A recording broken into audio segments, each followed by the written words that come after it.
ایک کتاب ہے ایک انگریزی کی کتاب ہے دی عرب کانکویسٹ.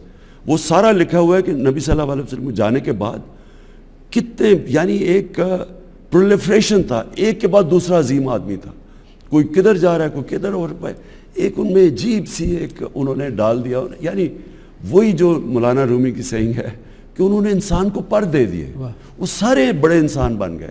تو اس لیے اللہ ہمیں کہتے ہیں قرآن میں کہ ان کی زندگی سے سیکھو. ہمیں اس چیز کا نہیں پتہ تھا. اور مدینہ کی ریاست اس لیے وہ ان کی سنت تھی, اور مدینہ کی ریاست بیس بنا جدھر سے مسلمان سویلائزیشن اٹھا اور کئی 100 سال تک دنیا کی امامت کی. وہ پرنسپلز آج بھی ویلڈ ہے.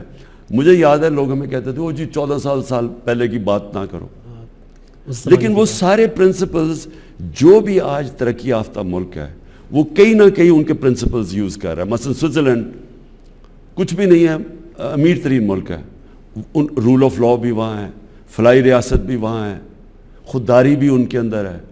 ادھر چلے جائیں اسکینڈینیویا, زبردست فلائی ریاست. چائنا اٹھا کیسے؟ انہوں نے وہی لوگوں کو غربت سے اوپر اٹھایا, اور رول آف لا یعنی ان کا بڑا تکڑا احتساب ہو. انہوں نے یعنی جو پرنسپلز مدینہ کی ریاست میں سیٹ کیے تھے وہ ہر ماڈل سٹیٹ استعمال کرتی ہے. تو سر آپ اور وہ مسلمان دنیا میں نہیں ہے.